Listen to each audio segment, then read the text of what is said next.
Yo, it's your boy J Bess, your boy Real, and your boy Jarek, and welcome back to the Straight to the Point podcast, season 3, episode 44. On today's episode, I'll be giving my top 5 and bottom 5 off season so far for the NFL. And then following that, we're gonna talk a little bit of college basketball and this whole transfer portal fiasco. And then we're going to the NBA, and we're gonna talk about the Cavs, their recent struggles concerning, and then we're gonna end this episode with the Clippers, who've been hot lately. Can they be a potential spoiler in the playoffs? Before we get into any of that, as always, we want to thank God for waking us up this morning, allowed us to talk about sports, which is something that we love to do. And without him, we would not be here right now. Boys, y'all ready to go?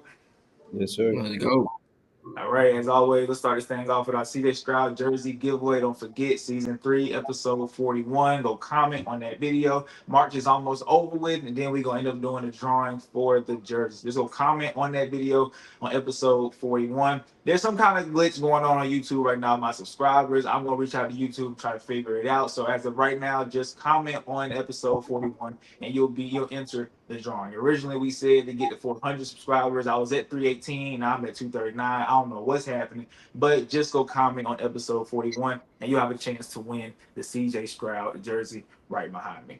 All right, let's start off in the NFL. My favorite organization, right? The NBA is whatever. NBA, but you know how I love the NFL. So far, it's been the off season. We haven't gotten to the draft yet, but as of right now, today, these are my top 5 off seasons so far. All right, starting at number 5, I'm gonna go with the Eagles. All right, I know both of y'all probably were looking sideways, like, oh, they done lost Josh Sweat, they lost Milton Williams, they lost C.J. Gardner-Johnson, right? But they took care of 2 of the most important players on that team last year. Well, 2 of the top 3, right? And Saquon and in Zach Bond. They also signed Azeez Ojulari, a former Georgia Bulldog. All right, second round pick in 2021 with the Giants. He's been hurt a lot, so he hasn't been able to get it going. And they also traded McKinnon Green from the Texans, right? Offensive lineman. If the Eagles are interested in any offensive lineman, right, then you got to know they got something in them, right? So I'm cool with this offseason for the Eagles. A lot of people gonna say they lost too much, but I'm cool with it. All right. Number 4, we got the Denver Broncos, who signed Dre Greenlaw, right? Who signed Hufanga. This defense has gotten so much better with those 2 additions. And then offensively, they also added Evan Ingram, who's a solid tight end, right? Another option for Bo Nix going into this draft. I'm expecting them to go and get another weapon to put on that offense for Bo Nix, all right? Number 3, the Minnesota Vikings. Hands down, no question that. They made the best move this offseason, and that was not re-signing Sam Darnold, okay? The Vikings understand that he has a ceiling, he has a cap. We saw it in the playoffs. They did a good job doing that. But they also signed Jonathan Allen, defensive lineman from the Commanders. They also signed Javon Hargrave, defensive lineman from the 49ers. So they beefed up the D-line and the offensive line. They got Ryan Kelly and Will Fries from the Colts, all right? Will Fries was hurt last year, but Ryan Kelly is a top, let me see right here, 1 second. He has 73.2 PFF pass blocking grade over the past 3 seasons and ranks 4th among 28 qualifying centers. All right, so he's more than solid. He's a pretty good center. They also re-signed Aaron Jones and Byron Murphy, and they got Jordan Mason from the 49ers to give them a nice 1-2 punch with him and Aaron Jones. All right, next we got number 2, the Bears. They rebuilt the O-line. All right, Caleb Williams got sacked 68 times last year. That's the 3rd most in NFL history. Right? And the next most sacked quarterback was CJ Stroud at 52. Think about that. That's 16 more sacks, right? And he was a rookie. You can't do that to a rookie. So they also hired Ben Johnson, which I liked, and they came over and they said, look, we're going to fix this offensive line. They got Joe Tooney from the Chiefs, right? All-pro left guard. They also went and signed Jonah Jackson and Drew Dalman, the starting center from the Atlanta Falcons, who is the best center available this year. He also ranked as a 5th center in Pro Football Focus last year. All right, then they also added Grady Jarrett on that D-line. So they beefed up the O-line and added something to the D-line. And number 1 got to be Washington, who added Laramie Tunsil. Right, all these Texan fans, I think they're downgrading this trade a little bit. They saying, oh, y'all can have Laramie Tunsil, but he's an all-pro, right? He's one of the best left tackles in the league, and now Jaden Daniels has him to protect his backside. Then you also added Deebo Samuel, who some people might think he's washed, some people might say he's not the same, but he's better than the second option that the Commanders had. I'm willing to bet on that. Right, so Terry, you add Deebo, who's better than any other option they had. I think that makes that team automatically better. I'm including Marshawn Lattimore because that was kind of a mid-season trade. Right, so he really didn't get his feet under him, dealing with some injuries as well. So he's still fairly new to this team to help that secondary out. They also retained Bobby Wagner and they retained Zach Ertz. All right. So my top five off seasons this far: the Eagles, the Broncos, the Vikings, the Bears, and number one, the Washington Commanders. Jared, any problems with that, or do you like it? I'm gonna say the Eagles. That's I feel like it's unacceptable. I feel like personally it's biased. I really do. When you look around the league, there's so many teams that were able to keep what they had and add on to their roster. And I just feel like with the moves that other teams have made, no way with all that the Eagles have lost, we can put them up there. Like you talked about some of their additions. Some of these additions are like average, subpar additions that we're trying to hype up just because they're on the Eagles' radar. Since he struck gold once, since he struck gold twice, he's bound to strike gold again. No, that's not Yeah. how this works. No, that's not how this works. Yes, it No, is how it works. that's not how this works. No, it's not. I'm sorry, that's not how it If works. we seen, wait a minute, time out. If we seen him, Mekhi Becton was a bust before he went to Philly. We thought he was done. All right, then they just traded McKinney Green from the Texans, who Texans fans are not that pleased with. But if the Eagles want him, they see something in them, and they can make these players better than what they were from wherever they came from. Also, Ojulari, like I said, the Georgia Bulldog. What have they done with Georgia Bulldogs over the past couple of years? These What these are have they these done? are dogs though. Like they just like I haven't heard his name. Has he been I haven't heard hurt? He's his been name. hurt. Even when he's on Whoa, the field, I whoa. haven't heard his name. He Make had some eight type of sacks. plays. You're from Georgia. Make some type of plays. He had 8 sacks his rookie year, and every year since then he's been dealing with injuries. But it's cool. When he gets to the Eagles and he becomes this really really good pass rusher, don't be surprised. That's all I'm gonna say. Especially playing beside Jalen Carter, playing beside Jordan Davis, playing beside Nolan Smith. Right, it's gonna make his job a lot easier. That's But that's cool and cool. all, but you're betting on potential. You're betting on potential as why they're in your top five free agency, which I don't feel like that's right. I feel like we just need to go based off of the facts and based off of which teams got much better. Okay, The so Eagles did not what team get would you much replace better. him with? What team would you replace him with? There's a few teams I could replace him with, but one team in particular, I would say the Los Angeles Chargers. I honestly would. You were able to get rid of Joey Bosa. He's been a liability in terms of not being able to play. I don't know the last time he's played a full season. So he was going to rob you of your money had you brought him back. You added pieces to your secondary like Dante Jackson. You brought in Benjamin St. Juice. You got Mekhi Becton, who we seen what he did in Philly. And then you brought in Najee Harris behind him. This team, they've brought in pieces because mind you, they don't need that much. They honestly do. They brought in some solid additions to their defense, and they added a little bit more to the offense. So I personally think that the Chargers had a better offseason than the Eagles, and that's just one of the teams I would name. But I definitely put the Chargers over the Eagles in that fifth spot, if we're being honest. All right, real any rebuttal, or do you like it? Yes, sir. I really like I really liked your list. I really did. The only thing I changed about it was the Eagles, just like Jerry said.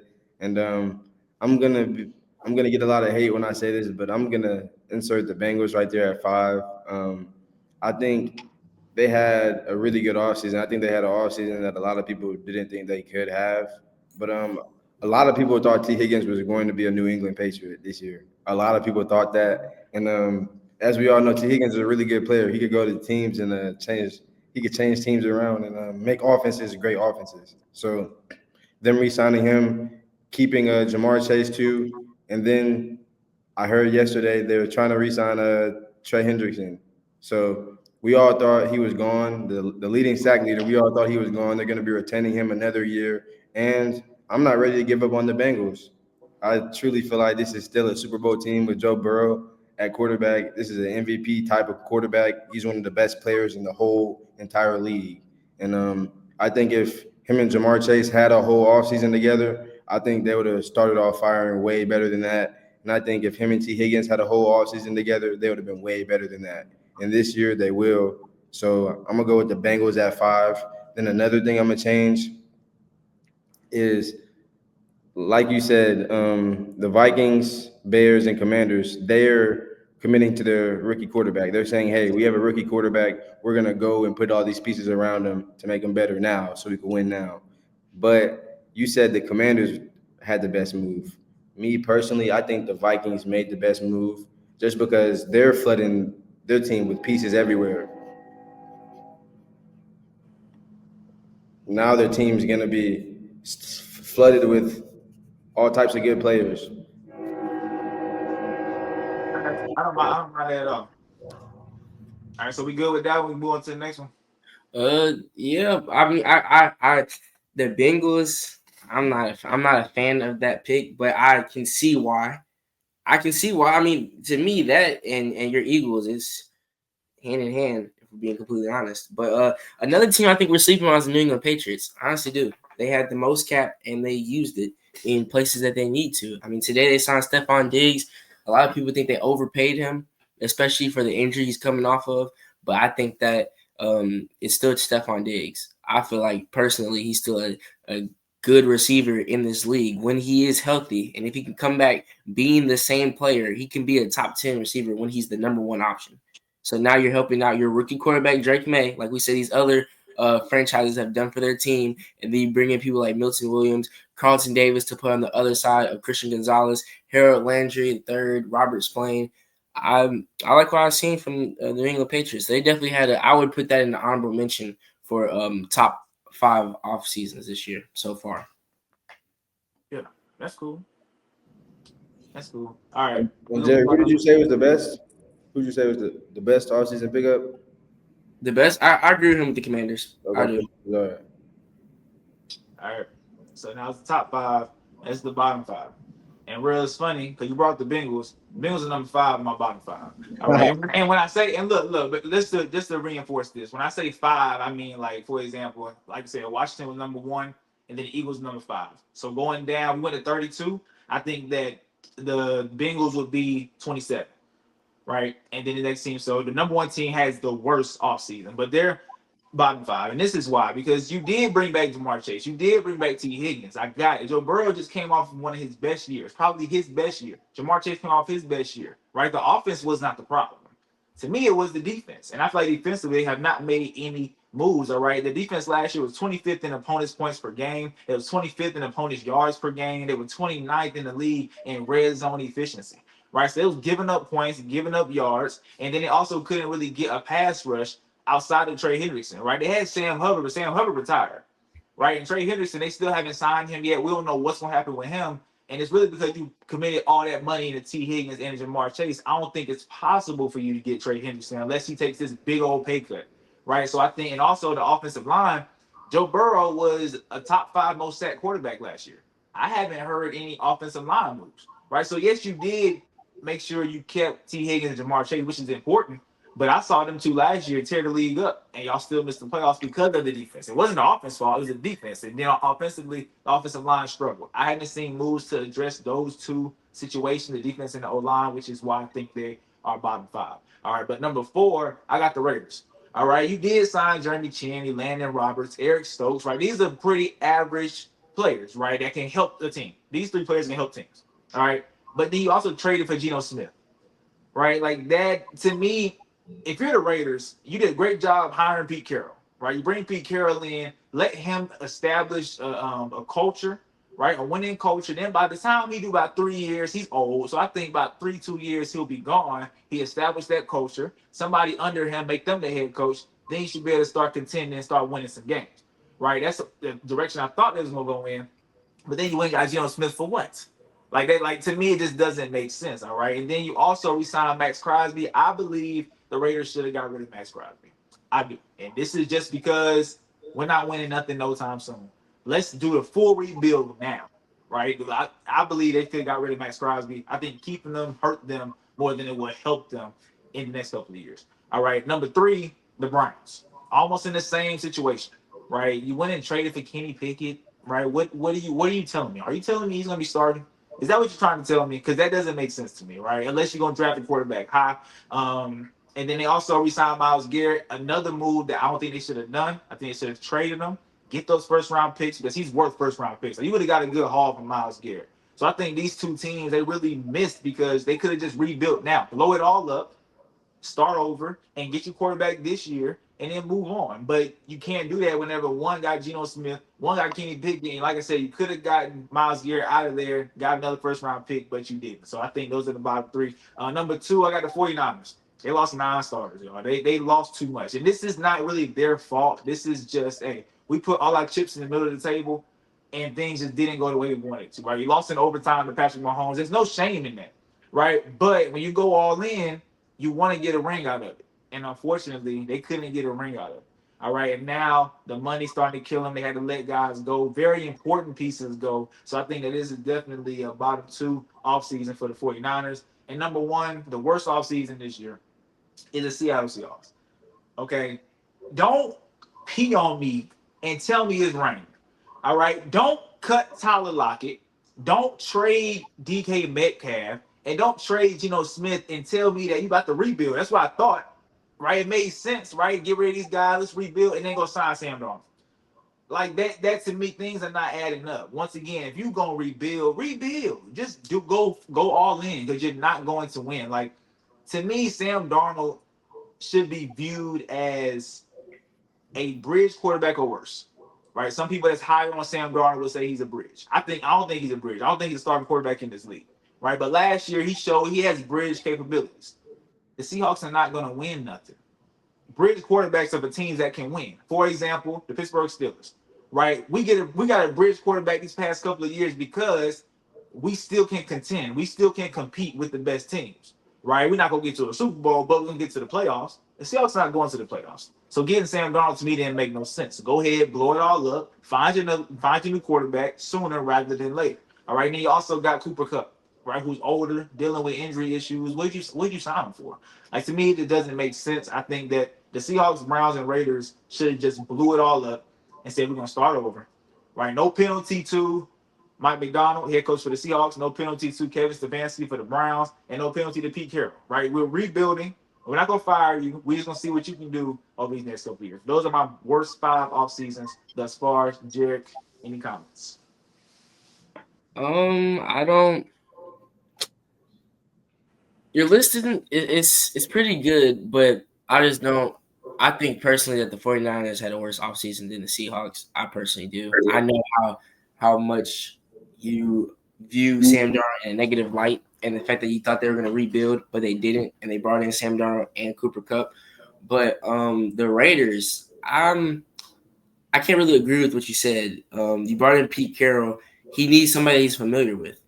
I honestly think that's what it is. I don't think Pete Carroll is the type of guy that wants a rookie quarterback to have to start brand new and start all over again. He's getting his guy. His guy was Geno Smith in Seattle. He believed in Geno Smith, so I'm going to bring in Geno Smith because everybody can't just get their quarterback now and start building. Like we saw, that's what the New England Patriots did. They got their quarterback in Drake May, and now this offseason they're building their team. But some teams, like the Texans, like the Commanders, who, when they get their quarterback, the reason why they're good is because they kind of have a foundation already set up. So I think that, like you said, he's going to establish a culture, but he can establish that culture with Geno, bring in players, get guys on board, get guys bought in, and then we go get our future quarterback whenever everything is already worked out, because we don't want our rookie quarterback coming in here struggling. We don't want that. Not a lot of teams want to see their rookie quarterback go in there and you're playing behind a bad old line, so you're getting sacked a lot. You're playing with not a lot of talented receivers, so who are you throwing the ball to? So now you're struggling. A lot of quarterbacks mentally, they can take them, they can check out for the rest of their career. They cannot be the same based off of their first couple years. So I think that bringing in Geno Smith, he doesn't have high expectations. You know what you're going to get from him. You know he's going to put some wins on the board. You know that. So getting Geno Smith, getting some pieces, like you said, Jeremy Chin, getting Landon Roberts, re-signing Max Crosby. That was big. Max Crosby is one of the best edge rushers in the league. So I think that Pete Carroll is trying to build his foundation, and he's going to build it, and then they're going to go get their quarterback whenever everything is more so ready than it is right now. Because right now, when we look at the offense, outside of Brock Bowers, what do they have? They really have nobody that I'm confident in telling my quarterback to drop back and try to make something happen. I don't. The offensive line is not that good. So which is why my pushback against that, which is why bringing Geno Smith to me doesn't do anything. Geno is average. Like, it's your bridge process. He's getting you through your rebuild stage. A bridge quarterback to me is a quarterback that can come in. For example, Gardner Minshew is a bridge quarterback. He can come in for a good team and keep them good until you find your QB, right? Or he can, like for example, he could come to Pittsburgh and we could still be about 500 with Gardner Minshew, right? I believe so. I believe Yeah, with I Gardner know Minshew, we about can that. still be above You're 500. giving Gardner Minshew a little bit too much credit. But I continue, know continue, it's not about continue. Gardner Minshew. It's about the team around him. The Steelers with any quarterback. With Kenny Pickett, we was above 500 team. So you telling me with Gardner Minshew we can't be above 500? That's what I'm saying. Like the Steelers are good enough for that. With the Raiders, if you bring Geno Smith in or if you put in a rookie quarterback, it's not gonna be a difference in my opinion. So why not just bite the bullet now? Try to find your guy now versus bringing Geno Smith in for once. Pete Carroll not gonna be but 3 years. What is Maybe Geno maybe Smith? less than that. What is Geno Smith capable of? What is his ceiling? Let's be What honest here. What his is his ceiling? his ceiling it might be 500 with a good team like that. He's on the Okay, Raiders now. so He's on the Raiders now. that's not a problem. They're with this definition of bridging quarterback right now is getting you through these rough years. You don't, like I said, you're gonna throw out a rookie quarterback behind a bad old line and no receiving core and tell him go play, and now his progression is stalling. Drake did it last year. I said their teams go different ways about this. What quarterback in the draft this year that they could draft is capable of doing what Drake May did? You're so high on Drake May. You think Drake May is better than Caleb Williams coming out of this draft class, right? Yes, I did. Well, you think 100%. that Drake May has such a high ceiling. None of these quarterbacks, respectfully, I think Shador is going to turn out to be a pretty good quarterback. I think Cam Moore can have some success in this league. But none of these quarterbacks in this draft are in that same tier level as Drake May when it comes to being ready now. They're not. So if you send them to Las Vegas, it is going to look bad. It really is. And they're going to struggle, and that might hurt their progression. So why not get Geno Smith while I build up my receiving core, while I build my offensive line? And then down the line, I can go get my quarterback. I can plug him in and play. Like I said, Washington, I feel like they made some moves in addition to drafting Jaden Daniels because their team was terrible. I really, honestly, we give Jaden Daniels a lot of credit, but I think that some of that credit also has to go to the GM and the coaches because they brought in coaches for him and they brought in some pieces to help him out. CJ Stroud with the Texans. We know that they were building that team for a long time. And they finally got their quarterback, and he was able to turn that organization around, but he still had pieces around him. The Raiders didn't do enough in this offseason to have the pieces around him. They just don't. So why go draft the quarterback now and ruin his start when we can just go ahead with Geno? We know what Geno's good for. We're not trying to go win nothing anytime soon, but we're trying to build our foundation of our team for the future, for our future guy. Go ahead, real. Yeah, it's a train. Y'all can still hear it, or it's good. I only hear it on your mic. That's why I asked what it was. So I don't hear it over here. All right, bet. Derek, I was gonna say you were crazy till I heard what you said about the Raiders and Pete Carroll going to get Geno Smith from Seattle because that's his guy and he has a relationship with him. He said, "Hey, it's just a third round pick. Let me go get it away." But nobody knows what the Raiders are gonna do this offseason in the draft. But we know one thing's for sure is that they're gonna be drafting early. I personally think they made that Geno Smith move to go draft a quarterback so Geno Smith could teach this quarterback for the next 2 years, next 3 years, and teach him how to do this and how to do this in the NFL. I think so. I think it would be wrong to put him in the bottom five just for that. But at the same time, they let go of Antonio Pierce. There was a lot of other moves that they messed up, but the Antonio Pierce move that really messed up the team chemistry because the whole defense loved Antonio Pierce. The whole offense loved Antonio Pierce. Antonio Pierce was a locker room guy. So that's where I'm going to say you're going to have to pump your brakes on that. But to go back to what you were saying, Jay Bess, I'm going to have to switch out your number five. You said the Bengals were at number five because of the moves they made. You think they spent too much money and they won't have enough money to upgrade the defense or to pay Trey Hendrickson. But I'm going to have to go with the Steelers. I know you guys are going to look at me like, what? Like, he's crazy. But a couple weeks ago, I said, I love that DK Metcalf trade. I love that. That was a great move, a heck of a move. Y'all needed to make that move to go get a playmaker. And then I said, now y'all just got to go re-sign Russ or go get Justin Fields. And what did y'all do? Neither one. I said, okay, y'all go get Aaron Rodgers. It's all good. Like, just go get somebody, get that man the ball. Aaron Rodgers left Pittsburgh without a deal. What are we doing, Pittsburgh? J-Best, you asked what are we doing to Las Vegas. You asked what are we doing to Seattle. What are we doing, Pittsburgh? We know we need a quarterback. We know this. And that's and one reason why I didn't put Pittsburgh in here is because I think maybe, just maybe, even if the Aaron Rodgers deal fall through, even if we get Aaron, I have a feeling that this year in the draft we're going to take a quarterback. I have a feeling. I think that the Steelers organization, since being, we have not had a plan, right? And I got a feeling that this year we're gonna say, all right, we're gonna try this again in the draft. We tried with Kenny Pickett, failed, right? Got Russ. It didn't. Things didn't go the way that we wanted it to go. Like I mean, it started off good, but it ended pretty bad. I feel like this year, even with Aaron Rodgers, you get Aaron Rodgers, we're still gonna draft a QB. Maybe I think Pittsburgh sees somebody they like in this QB class. Me personally, I like Jackson Dart. I think Jackson Dart. You can argue Jackson Dart has a better arm than any quarterback we had since Ben. And I would take that to my grave with that. He has a better arm than Mitch Trubisky. He got a better arm than Mason Rudolph. He got a better arm than what Russ has now, right? Aaron, if we don't have Aaron, so then I think he has a better arm than Justin Fields off Rips. He can sling it around. And that's something that the Steelers have not had since Ben left. So I think I got a big feeling that Jackson Dart might just land in Pittsburgh. I don't know why he's doing all that, but I think Jackson gonna land in Pittsburgh. Where are y'all picking at in the draft? 21. 20, yeah. 21. So yeah, I was gonna say you might have a chance at one of the Quinn Ewers or the Jackson Darts or the Jalen Milroys of the draft, but I'm still sticking with the Steelers at 5. And another reason why is because you guys also lost Najee Harris. That was a really big part of you guys' team. That was 1,000-yard back every single season, and you guys let him walk to LA for $10 million. For $10 million, I don't like how Jerry over there nodding his head like Najee. Najee has.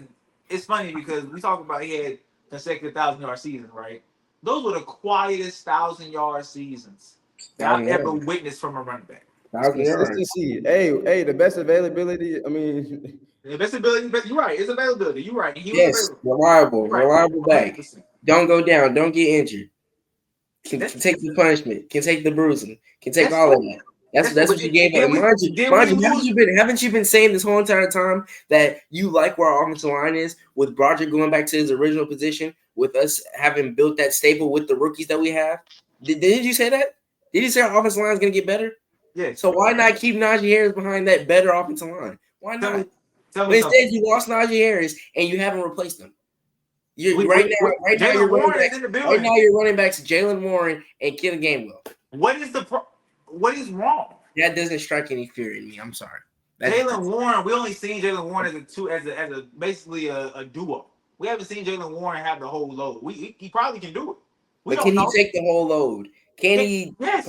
Can he be an every down back? I think he can. Yes. I'm a believer that he can. Jalen Warren is nice. Jared just. I'm not saying he's not nice. I'm not saying he's not nice. I think that Jalen Warren is a complimentary back. I think that he is a great complimentary back. He has to feed off of somebody else. He has to be that 1-2 punch guy. I can't see him being a number one. I just can't. Some guys can't be nothing more than a complimentary back. That is true, but until we find out, though, we gotta find out. All we've seen him as a complimentary back. Like you said, we're probably going to use his 21st pick and go get Jackson Dart, which I don't want Jackson Dart. I'm gonna just be honest with you. I personally don't. I'm not gonna be mad at the pick because I know he has potential. Me personally, I'm a Will Howard guy. I honestly am, because when you look at Will Howard, he's throwing to what we're going to have here. He really is. He's throwing to Jeremiah Smith and Emeka Ibuka, like two great receivers. You're throwing to two deep threats. He would come here and have two deep threats. But I'm not mad at Jackson Dart pick. I was more of a draft something else in the first round. Will Howard would fall to maybe third, or go draft back up into the second round since we gave up that second round pick for DK Metcalf. But, I'm fine with Jackson Dart. But I will say I'm not mad at you putting us in. I'm not going to lie, though. I feel like it's completely disrespectful because we just sat here and let Miami off the hook. I think that they lost players and overpaid for hurt players. Like there's also a bottom 10, right? Miami can be the 6th worst, 7th worst, 8th worst, right? Steelers can be the 6th worst, 7th worst, 8th worst. But I think that these 5 teams were bad from a direction standpoint, like where we're going. For example, the Bengals.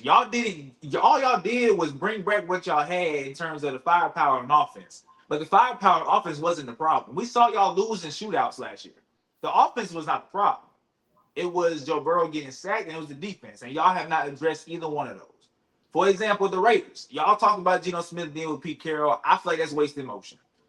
Let's go ahead and tear this whole house down. There's no potential here. The Raiders suck. Let's just be honest. They suck. And bringing Geno Smith is not going to help. Geno Smith was good on the Seahawks team that I believe he had good players around him. He had a DK Metcalf, a JSN, Tyler Lockett. He had a solid defense majority of the time. Him coming to the Raiders, he's going to go right back to what he was when he was with the Jets, which is garbage. That's what's going to happen. So bringing Geno to me is just wasted motion. You might as well have kept Gardner Minshew, in my opinion, if you're going to do that. It's just wasted motion. Rail said they gave a third-round pick. That's a pretty important pick. A third-round pick can pan out to be a really good player in this league. We've seen it over the past every year since we've been watching football. We've seen third-round picks pan out to be really, really good players. This ain't the NBA where second-round picks be just nothing. This is the NFL. Third-round picks can make huge impacts, right? Hey, whoa, watch out. The second in MVP race is a second-round pick, so chill out. It's happening. Did he make instant impact? Yes or no? You have to go look at it. Not like what he's doing now, but he made instant impact. You have to go look at it. Did he make not like what it is now, impact? Did he make instant winning impact? Yes or no? No. Okay. Third-round pick. What third-round pick can make instant winning impact in Las Vegas? Let's be honest. Like you said, the team's trash. No, who's going to go there and make instant winning impact? Okay. But the example you just pulled up was Jokic, correct? Yeah. Okay. You bring in somebody that is going to be good immediately, but they're going to also get better as we go. Geno Smith is not here to stay. He's not, and that's okay. Even if, like Tyrell said, even if they do still go get a quarterback for the future, that's fine. Because once again, you're not doing what I said they would be doing if they just draft the quarterback and hurt his progression. He's sitting and learning behind Geno Smith, who I feel like would be a good mentor. And now he's learning, and then he's going to be able to be there when the team is built and ready. Me personally, I don't want my quarterback learning from Geno Smith. Do you remember? So we all know who Derek Carr is. Do we remember David Carr? Do we? Drafted to a terrible Texans team with so much potential, and now all you know him for is being an analyst. Because the boy was trash because he got sacked so many times and was throwing a bunch of nobodies. That's a waste of a pick. I feel like the same thing would happen in Las Vegas right now if they drafted any of these quarterbacks in the draft.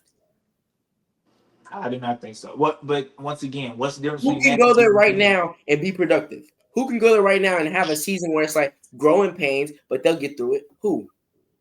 Whichever quarterback they believe in the draft. I'd rather them miss on a QB in the draft. Show me you're trying to build for the future versus bringing in a mid to average Geno Smith for no reason. For example, the Vikings picked up Sam Darnold, right? The Vikings were good around Sam Darnold. So it made sense. I can get a medium to below medium, average to below average quarterback to put in here because J.J. McCarthy got hurt, and they had a pretty good season, right? Look at the Seahawks. After they lost Russ, they had a pretty good team around Russ. They brought Geno in, and they was pretty average. That's cool. But the Raiders are just so far away from winning. Why am I bringing in Geno Smith? It just doesn't make sense. It's not an immediate. This is an immediate turnaround. This is long-term development. They're playing the long game. They've been trash for the past 15 years. How much longer? They were just in the playoffs a couple years ago. That was my god. You talking about whenever they with Derek Carr, they were in the playoffs when they lost to the Bengals. They were in the playoffs just a couple years ago. And what happened after that? Went downhill. And what happened last year? Went downhill. They had nobody. So you want to go downhill a couple 5 to 6? If they why are you saying they're going downhill? Why are they going down? You can't get no worse than they were. You just can't. I believe they can. Every offseason, I want to get either better or I want to move in the right direction. I think they are moving in the right direction. You did not move. You took steps back. Just because of signing Geno? Yes, Geno is good. Who is he? You just said what rookie quarterback can come into this offense and throw the ball to who? They can go draft a receiver. Who is Geno throwing the ball to outside of Brock? They can go draft a receiver with the pick that you would want them to waste on a quarterback. They can go give Geno some help with these picks that you want them to waste on a quarterback. They are not. This team is not built for a rookie quarterback. It's just not. Hey, but Jerry, that's what he means by like they're going in the wrong direction if they do that because they need a quarterback. Keeping Geno along any longer than this year, I mean, like they just did it. They did it post Derek Carr. They went out Gardner Minshew. let's say Geno Smith is here for the next 2 years. Garoppolo. In the next 2 years, they have a really Garoppolo, good yeah, draft Garoppolo. this year. They have a really good draft this year. Go through the season, have a good offseason next year, and a really good draft that season. And then let's say they just have a mid-average season, then go get your quarterback. Why can't they do that? Y'all are acting like them getting Geno set them so far back that we're overlooking the additions they made, what they can get in the draft, and we're making it seem like there's going to be no, there's going to be no difference. They're getting their team ready to plug in the quarterback rather than having your quarterback grow with the struggle. And mind you, when you let your quarterback grow with the struggle, your quarterback's also getting older. These quarterbacks in this draft aren't that young. They really aren't. So if you take a quarterback in this draft that's older, now he's going through the growing pains of 3 years of being trash. Now your quarterback's older, and now you're just not ready to start winning. Versus getting a younger quarterback down the line and putting them in this team that's ready to win. There's different ways to build a winning team. They're going about this the long-term route where they get their quarterback towards the end of the race. All right, we can talk about this all day, but we got to move on to our next topic. All right. So there's been rumblings in college basketball, like during the tournament right now. There's players on teams that are in the tournament right now that are requesting to be transferred or they're trying to enter the transfer portal. Right? Teams that just lost, some players just lost what this past weekend are entering the transfer portal. Like it's too much going on right now. Real, let's start this one off. How can you fix the transfer portal, or how can you fix college sports? This is bigger than basketball. This is college in general. Right. Yeah, the transfer portal is crazy, and it's getting even more crazier even every year. Um, it's nothing how it used to be. I feel like players now don't have the same hunger that they used to have. College football isn't the same. College basketball isn't the same. It's all because of the transfer portal. As you said, the tournament just ended, and people are already entering the transfer portal. Like, how crazy is that? How crazy is that? But one thing I think they should do to fix the transfer portal is eliminate all the financial restrictions. I feel like the college players can make money, but all D1 athletes should make the same amount of money. Like Duke, Kentucky, every single school. If you're on the same D1 level, let's say everybody's making $30,000 a year. I think that's a good amount of money for a college player, student athlete to live good and focus on school to where they don't have to focus on working. You know what I'm saying? We're giving these college players $1 million deals. They're having Lamborghinis. They're having houses already, and they're 18, 19 years old. What are we doing? Like, obviously, a kid is gonna want to come to your school if you're giving them a Lamborghini and a big house, and it's like they're not working for the same exact goals. So one thing I think they should do to fix it is definitely just have everybody make the same amount of money, whether that's like $20,000, $25,000. You guys think that's enough money for a college student to live, right? Okay, for sure, for sure, for sure. So yeah, they should definitely do that. And another rule is you should have to stay at the school. Like you shouldn't be allowed to go to another school for money. Like I just said, you know how you can make this much money all year? You shouldn't be able to go to another school and they persuade you and be like, hey, we'll give you this much money just to come. And I think that should just be final. What about you, Jared? I like those ideas. I got two quick little ideas. One thing I currently don't like. I mean, the transfer portal is here. I don't think it's gonna go away. It's not gonna drastically change in any way. But while it's here, little things that we can fix is like the opening date of the transfer portal. The transfer portal opened up yesterday, if I'm correct. And you have a player named Justin Pippen, who is a player at the University of Michigan, college basketball player. They are in the Sweet 16, and he entered the transfer portal. That's a big distraction. Like I don't know if he has to like remove himself from the team or if he can finish the tournament out. But the fact that I'm in the locker room with somebody and they just announced that they're in the transfer portal while we're all trying to come together for the same goal to go win a national championship, I just feel like if we're gonna have this transfer portal, wait till the season's over. Wait till March Madness is over and then let the transfer portal open up, because if not, now we have like these are just distractions. These are problems in my opinion. And another thing that I would say is you can't you can't be in the transfer portal consecutively. You have to do some time at that school that you choose to transfer to. We can't have players around here jumping from team to team to team. That's not like it's like where are our like standards at? Like what are we doing here? We got teams, we have players who I go here and oh the coach doesn't like me, he's not giving me enough playing time as a freshman. So now I'm going to transfer somewhere else. And now I'm here as a sophomore, but then this team wants to give me more money. So I transfer again. I feel like you should be required to do a certain amount of years at that school that you transfer to, or you can't transfer consecutively back to back because these players are just team hopping like they're pros and like they just have so many options. And I don't agree with that. I feel like you said, it's taken away from the hunger that some of these kids have, and the product it doesn't look the same.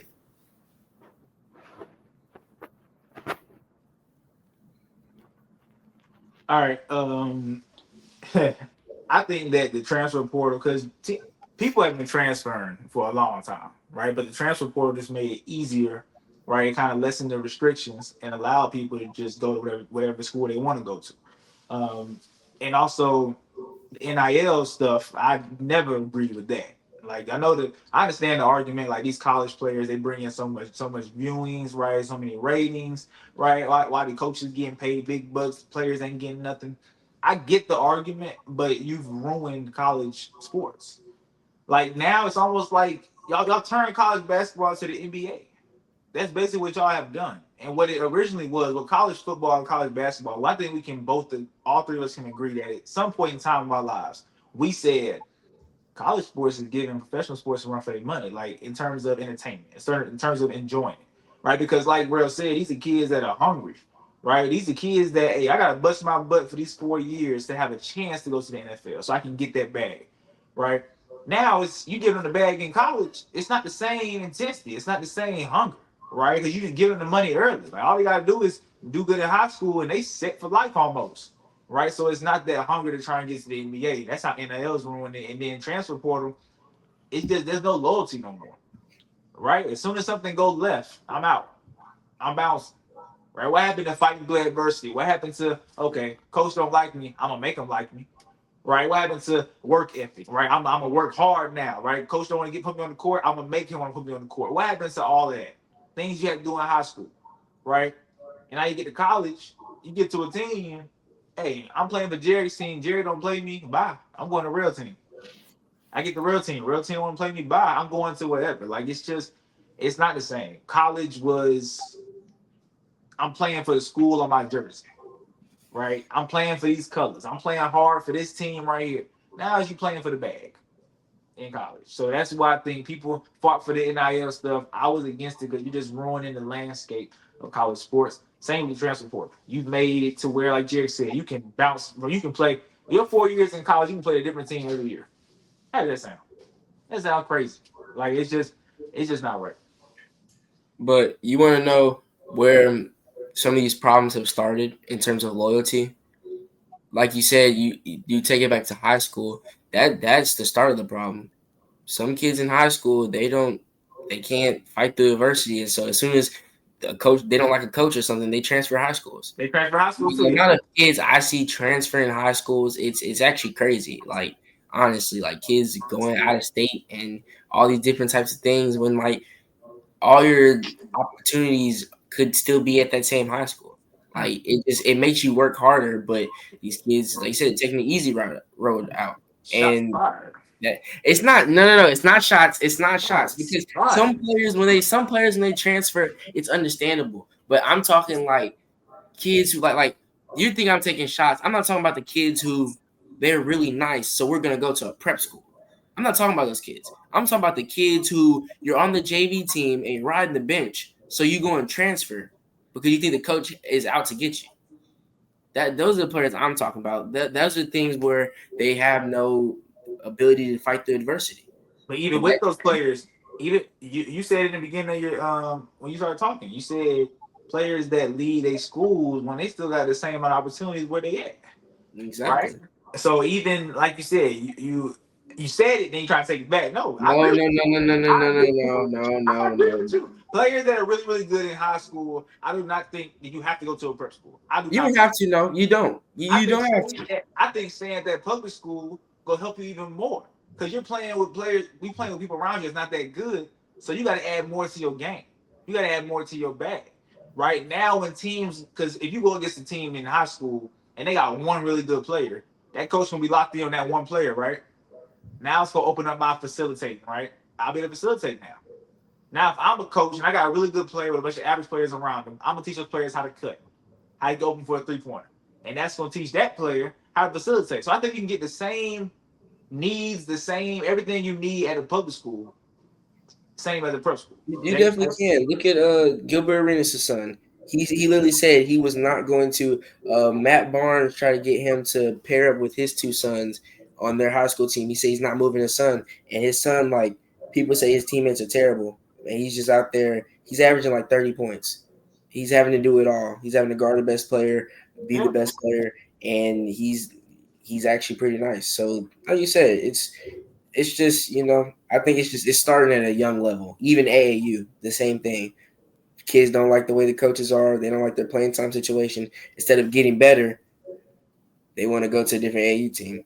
So it's the new generation, man. It sucks to say because I'm a part of it. Yeah, you the problem. No, no, no, no. I have loyalty. All right, over to the NBA. The Cavs are actually, I have it right here on my laptop. 1 second. The Cavs are 1-4 in their last 5 games. As we're doing this episode right now, they're playing a game, so they might end up being 1-5 or 2-4, depending on what the score is. I don't know what it is right now, so I'm locked in on the podcast. All right, so 1-4 the past 5 games. Lost to the Magic, the Clippers, the Kings, and the Suns. Jarek, are the Cavs' recent struggles concerning? It's like what I'm trying to tell y'all. It really is, because you think about it, in these moments, things like these games are starting to ramp up. Like, name the teams that you just said they lost to. The Magic, the Clippers, the Kings, and the Suns. These are all teams that are playoff contenders. These are all the Suns. They're in the play-in. The Suns and Kings are in the play-in right now, and the Magic, they are in the playoffs. So you're struggling right now in the part of the season where you're supposed to be finding your groove. You're supposed to be getting in rhythm. Y'all want this long winning streak, going through teams. Oh, I keep seeing on my on social media, extend the win streak by another game, extend the win streak by another game, playing great basketball, and then you hit this little roadblock. I just think that this is we are seeing what is about to happen. You are seeing the meltdown in Cleveland. They are a regular season team. And right now, basketball, this is intense basketball. Teams are fighting for playoff seeding. They're fighting for a playoff spot. So teams are going to be playing their best basketball right now. And that's when you're supposed to be playing your best basketball and showing people why you're the number one seed in the East. But guess what? You're not. You on this big losing streak, and you're struggling in games. And this is what you're going to do in the playoffs. You're going to struggle in games. You might win your first round. And I'm not going to lie, second round might be a problem for you. Third round definitely going to be a problem with you. When you run into Boston, your season's over, guaranteed. But playing like this, you might not make it out the second round. So Cleveland, you need to wake up. But honestly, I think this is just inevitable because this is the team they are. They're a regular season team, and you are starting to see what's going to happen in the playoffs. They're going to fold and choke when the lights get bright. All right, for real? Yeah, I think Cleveland got a big red flag over them right now.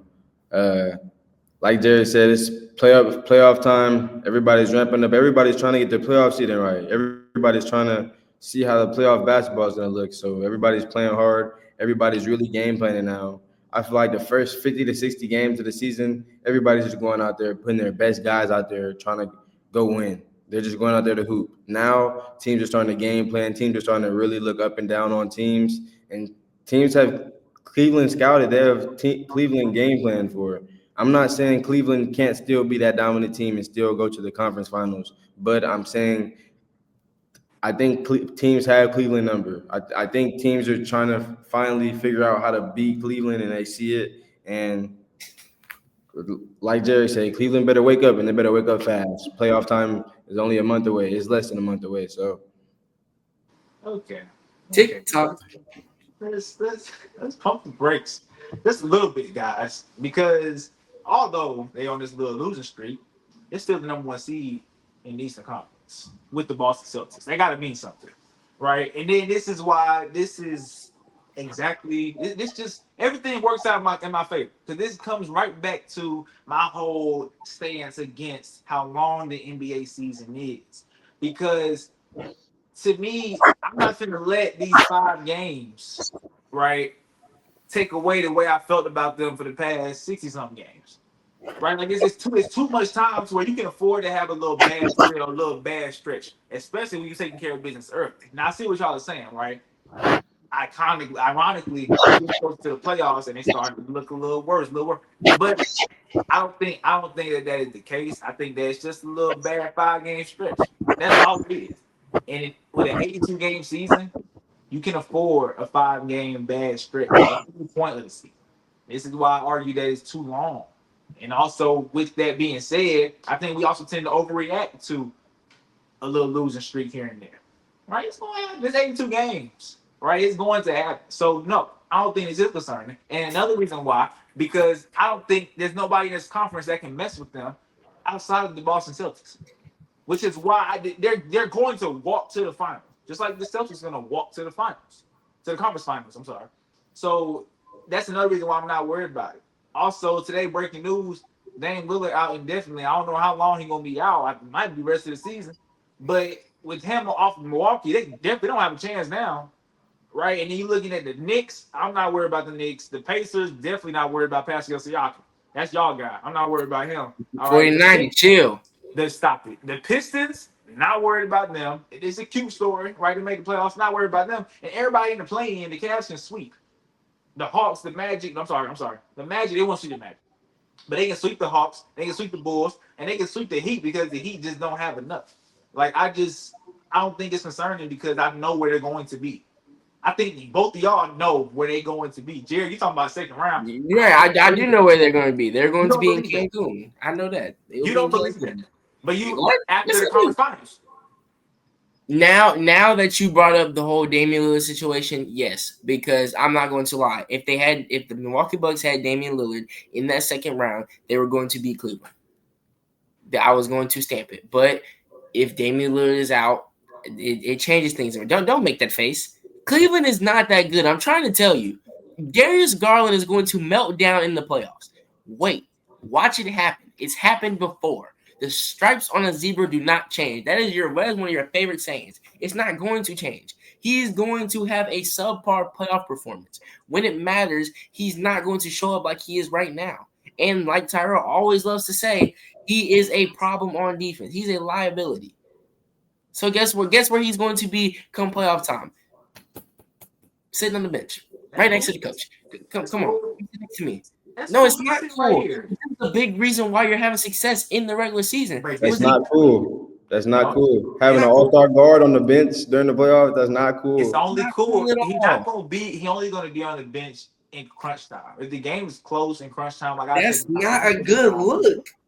That's what do you mean? So unless we blow this team out, whenever it matters the most, my starting point guard is on the bench.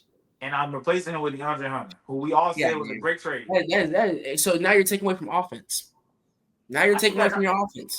Now we're making Donovan Mitchell have to do everything with the ball in his hands. DeAndre Hunter is not creating like that. He's not. He's a solid player, but he's not creating like that. Max Strus is not creating like that. So now all the attention is on Donovan Mitchell. Donovan Mitchell, you have to beat us.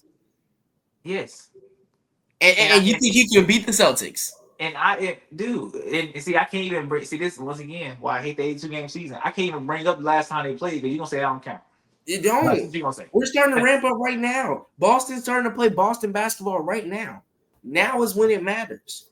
Now is, like you said, you hate the whole 82 game season thing because we have a losing streak every now and then, and it makes people overreact. No, we're reacting like this because this is when you can't have a losing streak. You don't want to limp into the playoffs. You know that.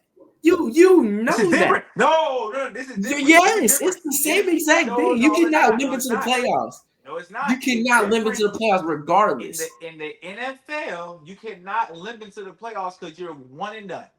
There is no game two. There is no game 3. There is no game 4. 9 times out of 10, the NBA playoffs, the best team is going to win that series. 9 times out of 10, because guess what? You got to beat that team 4 times. Nobody outside of Boston has a chance on beating this Cavs team 4 times.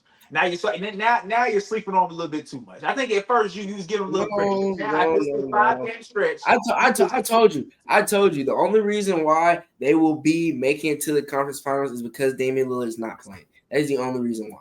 I'm taking the Bucks in a 7-game series over the Cavs in the postseason. I am.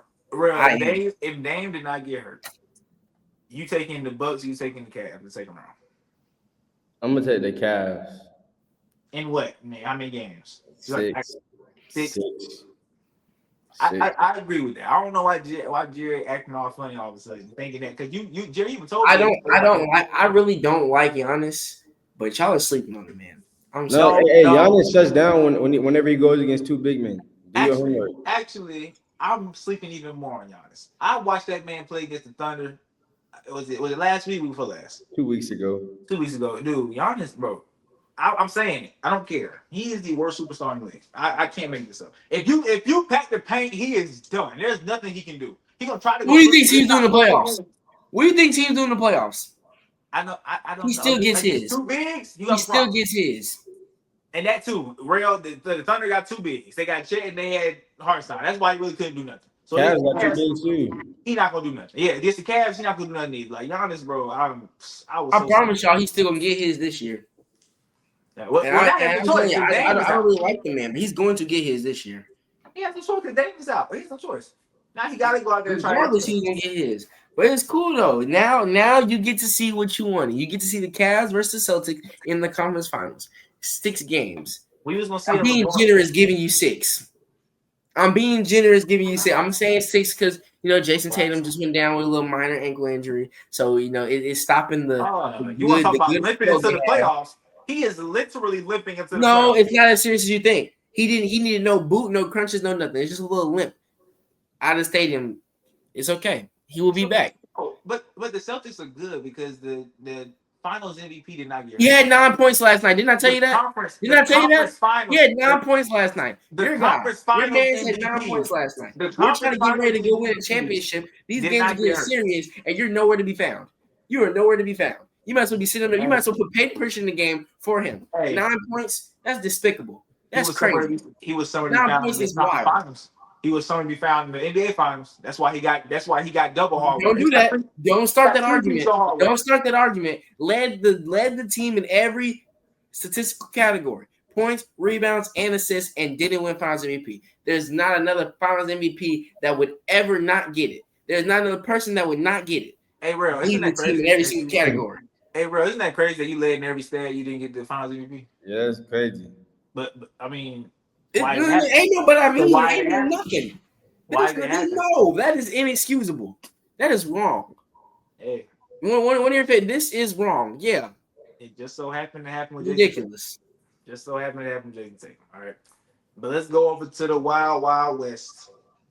And Jared wanted to talk about this. I just want to put that out there. I ain't trying to throw no shade, nothing like that. But Jared wanted to talk about this. Go ahead, tell the people. Let them know. Tell them. The Clippers are 8-2 over the past 10 games. Are they a potential spoiler? Meaning that can they beat an upset and spoil one of the seasons for one of these top teams in the West? Real, I can see it written all over your face. Please tell me what you think. I'm gonna make this short and sweet, y'all. No, negative 100% is impossible. That's what I'm saying right here. The Clippers are 8-2 in the last 2 games. Yeah. Kawhi Leonard's been playing some great basketball. James Harden's been playing some great basketball, 100%. But what are we talking about here, guys? We're talking about a team that's not even going to make the playoffs. If they do make the playoffs, they're going to get swept in 4 games. Like, they would be seeing Oklahoma City in the first round. That's how that would go. But me personally, I don't even think this team is better than the Suns. I think the Suns would beat them in the play-in. I think the Kings would beat them in the play-in. So I really don't see the Clippers making the playoffs. And you're asking if they're playing spoiler. So, like, they be playing spoiler to the Thunder, right? That's who they be playing spoiler to, correct? Yep. To the Thunder, to the Nuggets, to the Lakers, yeah. Yes, sir. Okay, if they were playing spoiler to the Thunder, they just lost to the Thunder 2 days ago on Sunday. without Chet and without Jalen Williams, and the Clippers are fully healthy. You're telling me you had Kawhi Leonard, Norman Powell, and James Harden, three guys who are all capable of being all stars. You had all three of them, and they didn't have their two of their best players, and you still lost. I'm telling you, cut the Clippers off right now. The Clippers are about to have one of the biggest downfalls ever, and it's starting here. I strongly doubt they make the playoffs. I'm actually making it impossible they make the playoffs. Before Jared goes, as of right now, Real is saying that because the Clippers are, as of right now, in the play-in. So Real is assuming that they would lose to the Minnesota Timberwolves. I think all three of us agree on that. And 100%. then in that next game, which will be against the Suns, probably, right? The Suns probably beat the Kings. Suns or Kings. The Kings are a real good team. Either the Suns or the Kings, he believed that they would not win. He believed they would go 0-2 in the playing tournament. All right, Jared, 100%. you're up. Go ahead, relive your glory days. How about James Harden? Talk about him. Once again, when it comes down to the end of the season, this is when things matter. They're finally healthy. They're finally gaining team chemistry. Kawhi Leonard is finally starting to look like Kawhi Leonard. James Harden, this month alone, is averaging 26 and 9. Norman Powell, who you're very high on, you think he's a better third option than Austin Reeves. Let's not forget that. Let's not forget that. I think that, and then it's not just about them. If we look at Minnesota right now, outside of Anthony Edwards, they have nothing. They have nothing outside of Anthony Edwards. Anthony Edwards is making that team go right now. And I think that personally, if the Clippers continue to play like this, yes, they lost to the Thunder the other day. That's okay. It's the Thunder. They're the number one seed in the West for a reason. If the Clippers do happen to play Minnesota in the play-in and Minnesota's playing like this, they can beat Minnesota. They can shock Minnesota. I honestly do think so. Anthony Edwards is backpacking that team right now. Mind you, they just lost to the Pacers. Pascal Siakam, 50-40-90. That's who they lost to. The team that was just in the conference finals. The team that was just in the conference finals, though. So they're not the same team. They're the same team. They had the same team. Who left? It's the same team. Are you talking about the Pacers or the Timberwolves? The Pacers. Oh, okay. We know the Pacers aren't good. We know that. They're just in the conference finals. If Jalen Brunson doesn't get hurt, they're not going to the conference finals. We know 50-40-90. We know this. Don't jump on the Pascal Siakam train now. You don't like the man. Stop it. I'm just saying. Don't in one breath say the team bad. Then the other breath call 50-40-90. They're not good. That is an ongoing joke since All-Star break. Okay, the team's not good. They're not. Who are they going to end up playing in the first round? Like they might be first round. They're gonna have to play the Bucks. They're playing Milwaukee. They could beat the Bucks. They might get lucky. God damn. They might get lucky because there's no Dame. But guess what? Next round they're getting that would be so trash for them to play Cleveland in the second round. They're getting swept. That's how bad it's gonna be. They're getting swept. Okay, the Pacers are not good. The New Orleans Pelicans are not good, and Minnesota just lost to the Pelicans. Minnesota's not playing good basketball right now, and they need to turn it around. They honestly do. So I think that if the Clippers are playing like this, come April during that play-in, they can shock Minnesota and beat Minnesota. They really can, because mind you, as things are looking right now, Minnesota has to go to LA. Don't give me that look on your face. I don't appreciate it. I don't like it. Don't give me that look on your face. No. And I'm gonna be quite honest with you. If Houston has to play the Clippers, I'm not too confident in that series. As a Rockets fan, I'm not. Having a bunch of young guys who haven't experienced playoff atmosphere before. Yes, we have Ime Udoka. Yes, I said he should be coach of the year. But there's some things that you just can't coach. And this experience is something that he couldn't coach in the finals when Boston went against Golden State. So you can't coach experience and being able to keep your composure when the lights get bright. You can't coach that to a lot of young players. You just can't. So I think that the Clippers' veteran experience in the first round, if they end up playing the Rockets, that they could be playing spoiler to the Rockets' first round hopes of getting a first round win. They really could.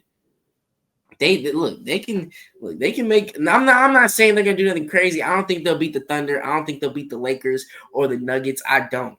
But I think that if they match up with the Houston Rockets, I'm scared as a Rockets fan. I really am.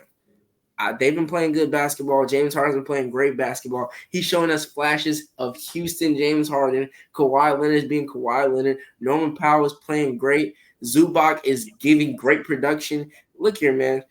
When it happens, don't be shocked. When it happens, don't be shocked. That's all I'm going to tell y'all. When they beat Minnesota and we come back on this podcast, don't be shocked. That's all I'm going to say. Am I guaranteeing it? No. But just prepare and don't be shocked. All right. So both of y'all, I got a problem. I got a problem with both of y'all. Real, I'm not letting you off the hook because you just told me after the Cavs went 1-4 the past 5 games that it's the most important time of the year. They're not looking good. It's a red flag. So why you gonna tell me this team went 8-2 over the past 10 games and you just gonna that don't mean nothing. That don't mean nothing. Yeah, I don't appreciate that, Real. Not letting you off the hook. Jared, I don't appreciate you having confidence in the team that has Kawhi Leonard on it. Kawhi Leonard, who in the next game can be gone for the rest of the season. If he can see, that's the only problem. If he can stay healthy, okay, let me put that out there. If Kawhi Leonard, disregarding all injuries, if this team can stay fully healthy, I have to put that out there, okay? That's why it doesn't mean nothing to me, okay? Because Kawhi, we saw Kawhi last year when the playoffs played 2 games and said, "I'm done with this. I'm out of there." And he said, "I'm done." He sat down and not played another game. All right. In the past 2 years, they went to the playoffs. He played 4 games combined. That's not possible. Right, it's not possible. You're gonna play at least 4 games in a series, right? He's played 4 games in the past 2 years in the playoffs. Make that make sense. It just don't. Because when that knee start bugging him, it's over with. He's done. He's not playing through nothing. He's not playing through no pain. Right. So with that being said, I can't trust this team. And also, I do believe the Timberwolves can beat them. And I do believe that the Suns can beat them. So the Suns can beat them. The Suns are bad. We know this. The Suns are bad. You know, see, where's the switch up is crazy. A couple weeks ago, I said the Suns were cheats. Y'all said the Suns were not going to make. I've been saying the Clippers were cheats. Yeah, we said the Clippers cheats too. I said I don't know how the Clippers are doing this good. Make the play in. So don't say they're going to make the playoffs now. Don't do that. All right, you know how many times you text me and you said the Suns are terrible? You know how many times you're trying to ridicule Kevin Durant when it's not his fault? So no, the switch up is crazy. I'm gonna put my reputation on the line. Kawhi Leonard will not play a playoff game this year. What is wrong with you? He will get hurt. So with that being wrong with you? But that being ridiculous. You know that is crazy. You can't say that like that. What you just say? The stripes on the zebra don't change. We just talked about that. Have we not seen him be healthy before? Kawhi is not going to get through a full series. How about that? I take that back. He's not going to play. He might play a playoff game, but he will not play a full series. No, you were right. No, you were right. Oh, because you're saying that because you think they're going to make the playoffs. They are beating the Kings. Worst case scenario, they are beating the Kings and they are beating the Suns. They are making the playoffs regardless. I will give them a chance to beat the Kings. I'll give them a chance. Just a chance. So you like the Kings better than Phoenix? Me? No. So you like Phoenix better than the Kings? Is what I'm hearing. In a one game situation, yes, because they got Devin Booker. You know the Phoenix Suns can come out here and look like a YMCA team, depending on the night. You know this. That's very true. So you're gonna bet on Zach LaVine. You're gonna bet on Zach LaVine and DeMar DeRozan. That's what you're betting on.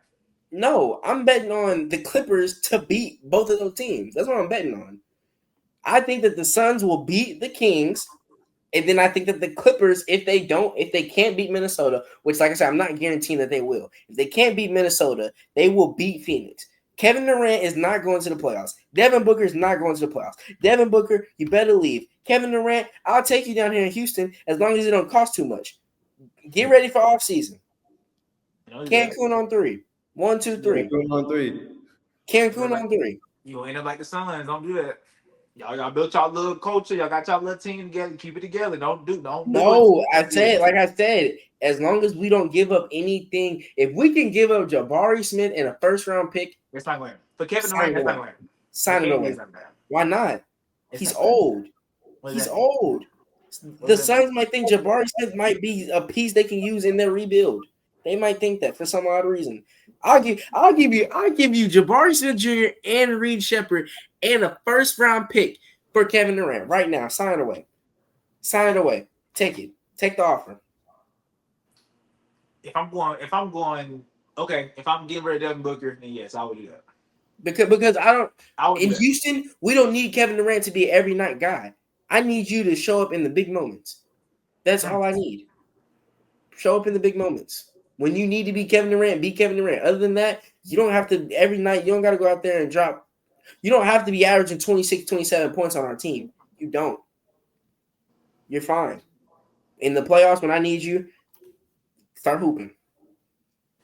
Man, I'm good in that KD train. He can go. If I'm a fan of the team, I don't want him coming to my team. That's okay. I'm good. I'll take him. That's fine. I'll take him. Be good.